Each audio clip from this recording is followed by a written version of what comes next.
La question de ces fameuses méga-bombes, c'est la question de la profondeur de frappe.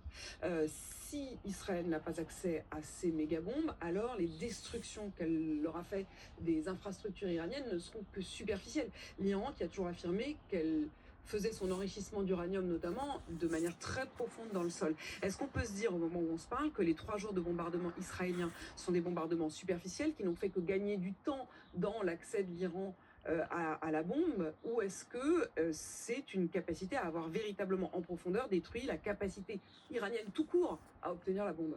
Alors, tout court obtenir la bombe, ça n'existe pas. Et j'ose espérer que les Israéliens et les autres puissances dans le monde ne sont pas dans la pensée magique, croyant que toutes les formules situées au fond des ordinateurs ou des cerveaux des ingénieurs militaires et nucléaires iraniens seront anéanties par des bombes. Ça, c'est pas possible. En revanche, l'objectif crédible, c'est de gagner du temps. Et gagner du temps, c'est pas seulement reculer pour mieux sauter. Gagner du temps, c'est-à-dire quelques années, comme à mon avis, ça vient d'être fait déjà ces derniers jours, pour vous répondre concrètement.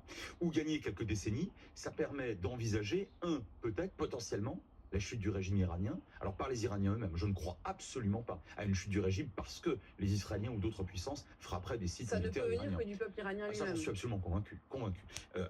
Deux, donc on pourrait gagner du temps à ce niveau-là. Et deux, gagner du temps, ça signifie aussi que dans quelques années, une nouvelle forme de dôme de fer, mais procédant sur la base du laser, qui est une nouvelle technique qui est en train d'être mise au point, sera mise au point. Autrement dit, le fait de gagner du temps, ne serait-ce que quelques années, n'est pas stupide d'un point de vue stratégique.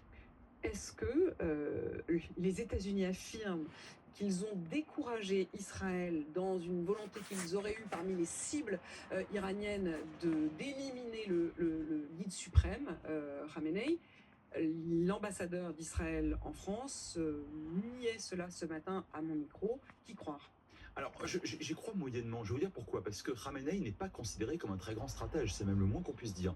Contrairement à feu, son allié Nasrallah. Souvenez-vous du chef du Hezbollah qui, lui, à l'automne dernier, A été éliminé. a été éliminé par Israël parce que lui, depuis pratiquement 30 ans, était non seulement un chef incontesté, adoré de la population chiite iranienne et d'ailleurs d'un certain nombre d'autres Libanais aussi, c'est le moins qu'on puisse dire, et qui était objectivement un vrai stratège. Khamenei est détesté par la quasi-totalité de son peuple, ça on le sait, et par ailleurs, il a pris ces dernières années des décisions dont on voit bien qu'elles mènent à la catastrophe. Donc, d'un point de vue strictement tactique, je ne suis même pas certain que c'eût été intéressant pour Israël de l'éliminer. Frédéric Ancel, les conséquences pour l'Europe et pour la France.